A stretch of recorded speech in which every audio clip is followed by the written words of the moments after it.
Well, thank you for being a part of our class today, whether you are watching at our 9:30 premiere edition, or whether you're watching on the Stevens Valley Church YouTube site at some later time, and whether you're a member or a visitor or whoever you are, thank you for your interest in the class.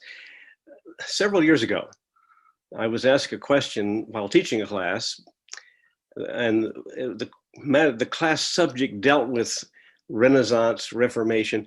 The person asked if there had never been a Renaissance, would there have been a Reformation? Well, we need to look at that because we're trying to see the factors that influence where we are today. But then, last Sunday in our in-person class at Stevens Valley, someone asked the question like this: what about humanism today? How is it different from the humanism of the Renaissance? Let's put those questions together. Let's see what the answers are, because there is a great influence coming out of the Renaissance and out of this movement called humanism that we need to investigate. So I do hope and pray that what you hear is historically accurate, is true, and certainly that you enjoy the class and are benefited by it and enlightened by it, and above all, that God will receive the glory. With that in mind, let's turn to our class as we find our roots, as we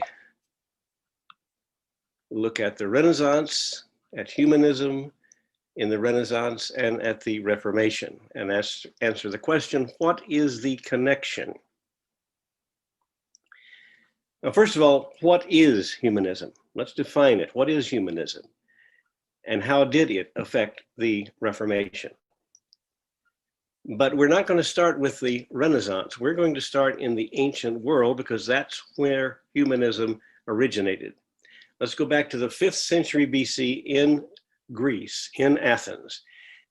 And Protagoras of Abdera, Greek philosopher of the 5th century BC, said, man is the measure of all things.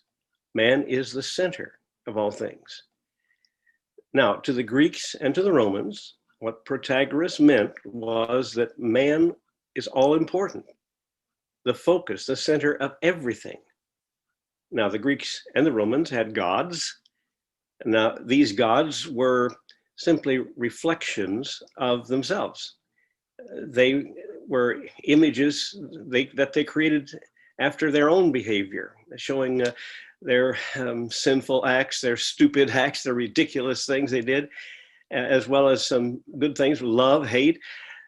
They were just reflections of humanity, not the sovereign God. Now, Greece made great intellectual contributions, and Rome, they made intellectual contributions, but especially they made great technical contributions.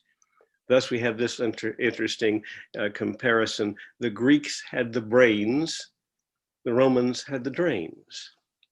But this combination of Greeks and Romans, Greco-Roman civilization, was indeed great.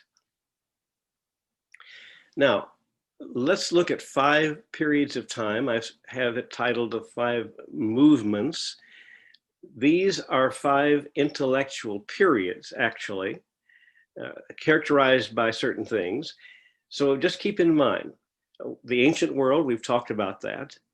But then we're going to look at the medieval world, and it is characterized intellectually by scholasticism. We've talked about that before. The schoolmen coming out of the universities, especially the University of Paris, an attempt to define, understand Christian doctrine.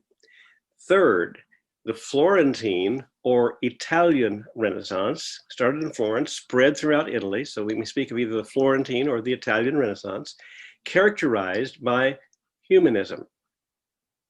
And then the Northern Renaissance, as the Italian Renaissance moved northward, characterized by Christian humanism, and then the Reformation. Of course, that leads up to today, but let's first look at these periods, particularly the last 4, the medieval scholastic world, the Italian Renaissance world, the Northern Renaissance, and the Reformation. Now, in the medieval world, there were very few scholars that could be considered humanists at all. Now, in the 12th century, there was a great revival of learning, and we often refer to that as the 12th century Renaissance. The great scholar there, and really a true humanist, was John of Salisbury. That is somewhat of an exception, but this 12th century Renaissance did lead to the Florentine Renaissance. But for the most part, throughout the medieval world, that's about 1,000 years, the focus of man and the focus of society was on God. And authority was vested in the church and in tradition and in scholars at these universities who were defining doctrine and refining doctrine. As far as biblical preaching is concerned, very little. With the exception, and we've looked at him earlier, was Bernard of Clairvaux. Now, scholarship in the universities, the scholasticism, if you please, was based on the dialectic, which means you start with a proposition and you analyze it. You look at the negative aspects as to why it wouldn't be true, and the positive aspects as to why it would be, analyze it and reach a middle point called a synthesis, which becomes a new thesis, which is further analyzed, further refined, until you reach some kind of conclusion. Now, what do we mean by Renaissance humanism? Well, in the Renaissance period, the emphasis shifted to the secular, from the religious to the secular. And the second point, many scholars believe, is the most important contribution of the Renaissance. Man gained a sense of time perspective. And what is that?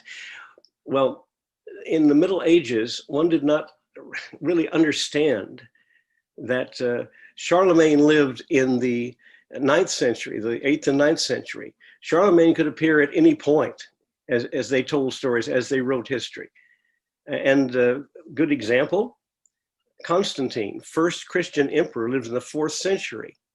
And yet the belief was circulated that Constantine gave the land around Rome and Ravenna to the Pope. Well, at the time of Constantine, there was no Pope. So you see, they don't have this sense of where a person belonged and the sense of time progressing. Now, humanism gave time perspective, but also was much more realistic. And humanism represented a break with ecclesiastical domination. With man being the center of things, the church could no longer dominate. The focus was on classical texts and understanding them, defining the most accurate text and studying it. The purpose for all of this was to live a better life, with the belief that in the ancient world, they did live a better life. And we have much to learn from the Greeks and Romans, but we have to know them. We study their text to understand them. And they emphasized education in Greek and Roman classics. Now, let's come to today, the final period, modern secular humanists. The Florentine or Italian humanists were not atheists. There are very few atheists. They did consider man to be the center of everything. They did want to restore the glories of ancient Greece and Rome, but they did not want to break entirely with the ties that bound them to Christianity.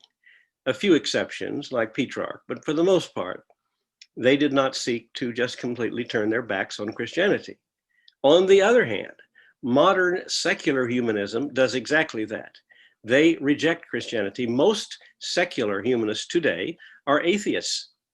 And if they are at all religious, they are religious pluralists who believe that any religion is acceptable. So now let's come to the Florentine Renaissance and ask the question, what was the Florentine Renaissance?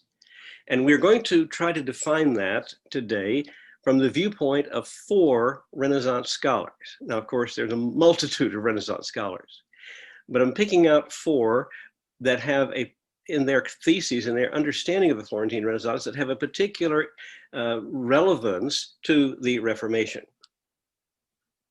Now, Florence continued this critical thinking of the 12th century scholars, the 12th century Renaissance that was centered at the University of Paris. They continued that.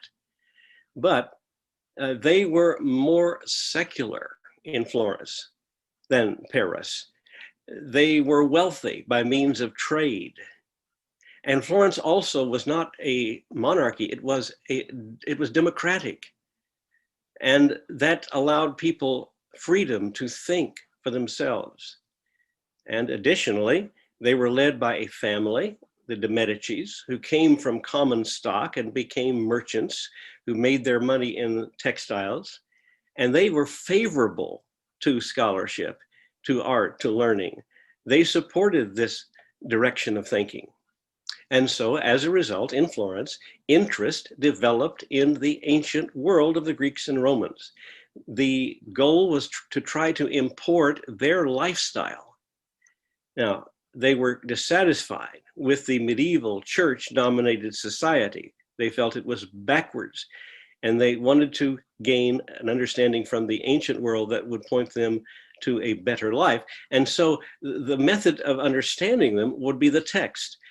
You determine what the accurate text is from whatever writer, whether it's Plato or Aristotle or Caesar. Find the actual text as close as you can and study it, and thus come to understand the ancient world. Now let's look at our scholars. First of all, Paul Oscar Christopherteller, probably the most renowned Renaissance scholar. I would think he would be. His view of the Florentine Renaissance was that these humanists defined the term to mean letters. By that I mean literature, letters, grammar, rhetoric that would improve human communication. That was the goal, improve human communication, but go back to the past, study it grammatically in terms of literature, in terms of rhetoric. Now, as opposed to, for instance, philosophy or poetry. Christopherteller said they were trying to learn from the classics, from the Greeks and Romans, what would improve techniques for dealing with their fellow men. And these humanists borrowed many concepts from both Plato and Aristotle. Now, our second scholar to look at is Eugenio Garin. He defined civic humanism, a little bit different from Christopherteller. He believed that humanists studied men as living in a certain historical time. Now that's the time perspective that I mentioned earlier. And you would do so to gain knowledge, human knowledge, that would enable the communication of personal perspective and points of view. In other words, let these people, these Greeks and Romans, speak to us through their writing, through their text that we've determined to be as close as possible the accurate text, rather than by abstract speculation. And there was much speculation in the medieval period, how many angels could stand upon the point of a pen or something like that. And they would speculate in regard to what happens after death, to infants or people not baptized and such like, without any particular basis other than just trying to figure it out on their own. Thus, humanists supported, says Garin, an active political life, not a speculative life, but an active political life, rather than such a thing as contemplation and solitude. Now, Hans Baron, our third scholar, his interpretation was that the development of humanist thought related to political events in Florence, particularly to a crisis caused by the leader of Milan, John Galeazzo Visconti, a threat to Florence, and the Florentines thought to stir up patriotic feelings so they could meet the challenge of the Milanese. And to do that, they deliberately identified Florence with Republican Rome. Now, Rome in the days of the Republic stood up to many civilizations, the Etruscans, the Greeks, the Carthaginians, and successfully. So they wanted to suggest that Florence was just like Rome of the Republic. And thus they emphasized intellectuals devoted to a very active political life. Therefore, Garin called it civic humanism. And then Lauro Martinez, he studied the tax records of Florence and came to the conclusion that humanists came from a common group of people who were upper class and politically involved. And he defined them as having 4 characteristics. 1, they were involved in political leadership. 2, they married into good families. 3, they were classical scholars. 4, they were themselves wealthy. Now, we shall come back to these scholars in a moment. Just kind of bear them in mind. We'll return to them. But let's first, while we're talking about Florence, Florentine humanism, I want you to look at 3 examples of Florentine humanists. Understand, there were thousands of them, and there were many, many who would rank among the top leaders in the movement. But I'm going to take just 3, again, thinking in terms of influence on the Reformation. Dante Alighieri, Francesco Petrarca, known as Petrarch, and Lorenzo Valla. First, let's look at Dante. He really is the first of the Renaissance scholars, living in the late 13th, early 14th century. Now, he wrote in Italian. He wrote the Divine Comedy, which is supposedly his journey through paradise and purgatory and into hell, the Inferno. What is interesting is that he mixed ancient and classical characters. For instance, Dante, coming from the Christian era and going into these areas that play a part in Christian theology, was guided by Virgil, who was the author of the Aeneid, a Roman in the pagan time. You see how he's mixing paganism with Christianity. And again, Judas, who betrayed Christ, Brutus and Cassius, who betrayed Caesar, are all together in the very depth of hell, the pit of hell, as traitors. And Dante's topic is still Christian. He's writing about heaven and hell, but yet you see how these classical ancient figures are mixed in. And he put these traitors in the pit of hell. We would think in fire, not in fire. He decided they were frozen in ice. Now, if you go back and look at this, when he wrote in Italian, breaking with the traditional writing of Latin, he's opening the door that eventually will lead to the reformers insisting that people have the Bible in their own languages, German or French or English. And the introduction of these classical characters is suggesting a broadness to God's plan to include all people. And this last point of the hell being frozen in ice shows his individual thinking. All of this is going to lead us into the Reformation. Now, Petrarch, he's the one who really wanted to break with the Christian past. He had contempt for the Middle Ages, and he gave rise to the myth of the Dark Ages. People talk about the Dark Ages. That really is not true, but Petrarch would like you to think it was. He glorified the ancient world, but his contribution is he wanted to see people as real. So say realism is a contribution, and realism is an attribute of the Reformation. For instance, he's the one who wrote letters to Cicero as though Cicero were still living. He's writing letters to him, having a correspondence with him. And the idea of having a correspondence with the past carries over. For instance, how many times have you heard preachers, teachers say, Paul said this or that, listen to Paul. Well, Paul is up way back many years ago, but because we have his text and what he said, we can almost dialogue with him. Now, Lorenzo Valla, he made a contribution. He's in the 15th century. He is the one who offered the final proof that the forgery of the donation of Constantine.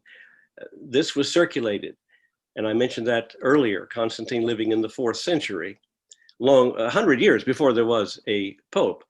And yet it was claimed that he gave the land that became the papal states to the Pope. But there was no Pope in the day of Constantine. And what Valla did is look carefully at what was written in the donation of Constantine and found mentions of towns and villages that did not exist in the time of Constantine, but rather existed in the 8th century. And that was the time that it was a French ruler, Pepin, who actually gave that land to the Pope. So Valla is an excellent critic, criticizing your sources, looking carefully to see what the text, the accurate text is, to make sure you have the accurate text. In this case, he found out the text was a forgery. And Valla was not disinterested in Christianity. He wrote a commentary on the New Testament, but in doing so, he used the Greek available to him. To this point, anything that's written about the New Testament is written in Latin and based upon the Latin Vulgate text. But he went to Greek texts. And when he did that, he noticed their deficiency, that they were corrupt, and commented on that in his donation, in his commentary. Now, later, when Erasmus discovered that unpublished manuscript, and Valla's comment that there was no accurate Greek text, that was the inspiration for Erasmus to produce his Greek text, which of course was used by Luther, which was used in the King James translation, and in many translations of the Bible into many languages. So these are only 3 examples out of a multitude of Italian humanists, but they do exemplify the humanist mindset, and they are examples of characteristics that they defined that continue into the Reformation. Now let's look at some of them here that we see carrying over. 1, they were critical of the abuses of the church and of medieval scholasticism. They saw the church as corrupt, and they were critical of the methodology of scholasticism, which was the dialectic. 2nd, they were willing to incorporate classical subjects and themes, which again indicates a universal scope. 3, they glorified and idealized the ancient world. How would that affect the Renaissance or the Reformation? We'll see in a moment. 4, they were textually oriented. They were willing to criticize the text. They looked for the most accurate text. 5, they were independent thinkers. They thought for themselves. They were not thinking just as they were told to think by the church. And 6, they were not willing to break the ties with the Christian past. Now, we've looked at the Florentine Renaissance. We come to the next movement, the next thought pattern, and that would be the Northern Renaissance. And there's where we encounter Christian humanism. Now, we've looked at this in a previous class, but I'll repeat it. The Renaissance moved from Italy to the north. They did so because trade revived between Italy and the north. The wars subsided, the Black Death was over, and so the trade that had been disrupted in previous years was revived, and ideas always flow along trade routes. Thus, Renaissance culture followed the trade routes. That meant that men from the north, when they learned of this movement in Italy, would go to Italy to study. That became known as the Italian trip. And on the other hand, Italians would often come to the north to work as scholars and of course bring with them their Renaissance techniques. Now, the fields in which they worked were largely translators, teachers, and secretaries. And by the time the Renaissance reached the north, most of these positions in Italy had been filled. So the market, the job market, was available in the north, and they came north. And thus you see this correspondence, this combination of the Renaissance of the north and of the south. Now, I told you to ask you to bear in mind the scholars we looked at who defined the Florentine Renaissance. Let's just take their view and see how it applies in the north to what we call Christian humanism, where Christianity is more prevalent. Now, remember the view that we looked at with Christopherteller. that humanists define their term to mean letters, literature, grammar, rhetoric, that would improve human communication. In the North, Christian humanists also studied original languages, grammar, and rhetoric. And they're studying Greek and Hebrew as well, the original languages. Now, Christopherteller said they learned from classics what would improve techniques for dealing with their fellow men. In the North, the Christian humanists learn from the Bible how to live the Christian life, you see, taking the same basic approach, but applying it to the Bible. Humanists, said Christopherteller, borrowed concepts from both Plato and Aristotle. Christian humanists took concepts from the Bible and the Fathers. Now, what about Garin's view of civic humanism? Christian humanists thought of a Christian community. He said that humanists studied the Bible, studied men, as living in a certain historical time. That was a tremendously important advance in thought. And Christian humanists took that and saw biblical characters living in an actual historical context, not an allegorical one.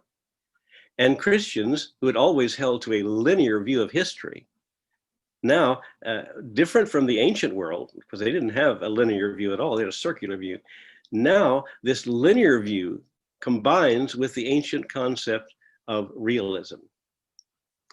Human knowledge, said Garin, develops by communication of personal perspectives and points of view. Christian humanists thought from the point of view of biblical characters. Again, think of the Apostle Paul or David or any character, bringing them to life as we teach from the Bible and allowing them to speak through the text rather than by abstract speculation.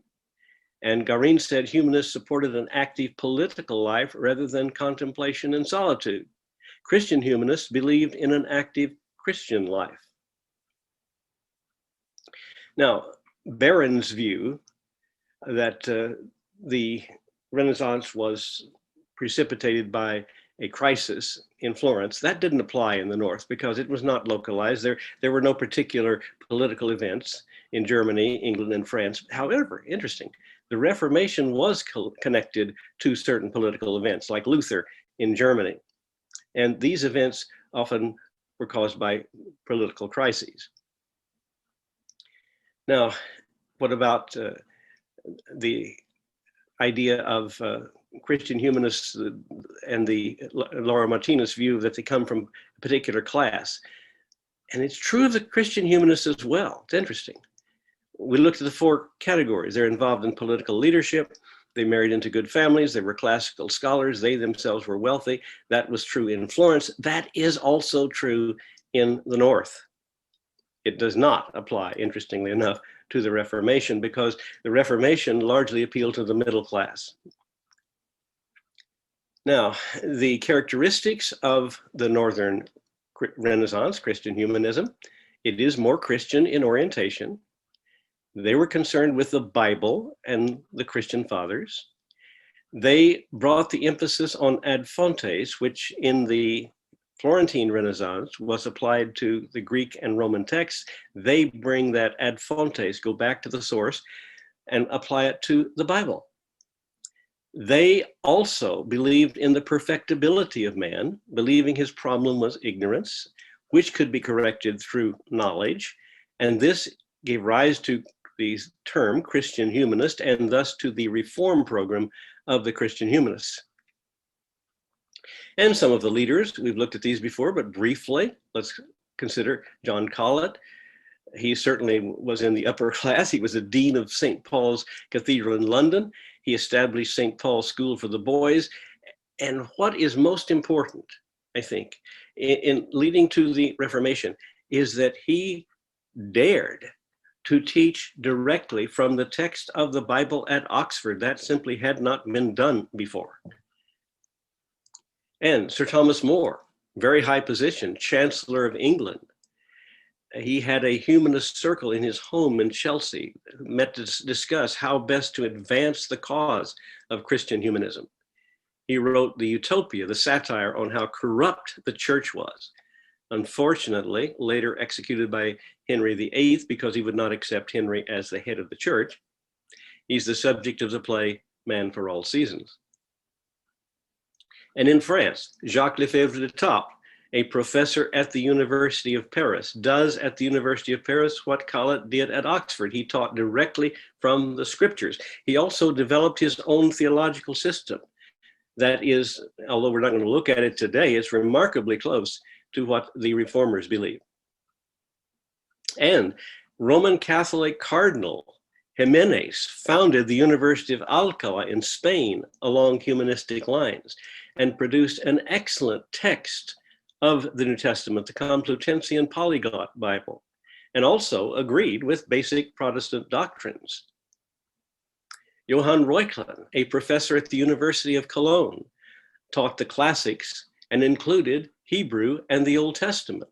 But just as an illustration of how paranoid the church had become, he was accused of heresy because he dared to teach Hebrew, and the church said, if you do that, people will apostatize and become Jews, which is ridiculous. And he wrote a letter to defend himself. He wrote a book called Letters of Eminent Men, where he cited actual examples of people who studied Hebrew and the Old Testament and did not apostatize and become Jews. However, the church still would not be satisfied, and Ulrich von Hutten, another northern humanist, wrote the Letters of Obscure Men, an absolute satire, where he takes fictional examples of people from the dregs of society who praise the church for keeping them ignorant and saving them from knowledge that would ruin them. And that got Reuchlin off the hook. Albrecht Dürer, the Leonardo of the North, will illustrate very well this concept of realism, which is seeing life as it is.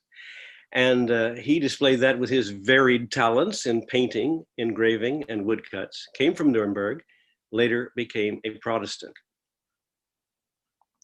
This is the house of Albrecht Dürer in Nuremberg, surviving Allied bombing. We looked at that before, but it's very interesting. I like to see it. It's a beautiful house. Now, one other I want us to consider, Beatus Renanus. He wrote a German history of the German people. It was objective. It was a philological examination of historical records, textual records. It represents the highest level of scholarship among the German humanists, going back to the sources, setting certainly that pattern that the reformers followed. But remember, he taught at Schlettstadt Academy, in that little town of Schlettstadt, and Martin Bucer was one of his students. And we looked at this before. This is a house in Schlettstadt, which I believe he lived in, and you can see the writing on the wall and this picture of Beatus Renanus. And of course, Erasmus was the prince of the humanists. We've looked at his works before. They are satires, they are Christian works, they are textual works. Certainly his Greek New Testament text and the critical editions of the Fathers were a great contribution, but he points out the corruption of the church in Praise of Folly, Julius being excluded from heaven in the Colloquies, and provides a handbook of Christian living, the handbook of the Christian soldier in his Enchiridion Militis Christiani. Erasmus' views, good summation of the views of a Christian humanist. Man's problem is ignorance. He is perfectible through knowledge. The study of scripture is the center of all learning. The study of classics, however, is profitable. Christianity is the best way to live, which he called the Philosophia Christi. Man is God's perfect creation. And God is the perfect man, but he did not, according to Erasmus, did not experience a second birth. Now, we make some comparisons and contrasts. We've got these different intellectual periods now, these different movements. And let's consider medieval scholasticism, Florentine Italian Renaissance, Northern Christian Humanist Renaissance, and Reformation as they relate to each other. Now, on the left, you see the medieval world, and on the right, the Renaissance world. How do they contrast? The medieval world was theocentric, God-centered. The Renaissance world was man-centered. The medieval world saw the church as authoritative. The Renaissance world was critical of the church, and of course would look more, at least in the North, would look more to the Bible. The medieval world put an emphasis on tradition and dialectic. The Renaissance world on the text. In the medieval world, man's life was not so much emphasized. In the Renaissance world, the importance of life on earth was emphasized. In the medieval world, an emphasis on symbols and allegory. In the Renaissance world, realism. In the medieval world, a linear view of history, but no time perspective, and that is gained in the Renaissance world. In the medieval world, an importance of doctrine. In the Renaissance world, the importance was the daily life of the individual. As we compare Italian humanism to Renaissance humanism, very simple contrast. In the Italian humanist viewpoint, the focus was on Greek and Roman texts. In the North, Christian humanism, the focus was on the Bible and Christian fathers. In Italy, the focus was secular. In the North, the focus was Christian.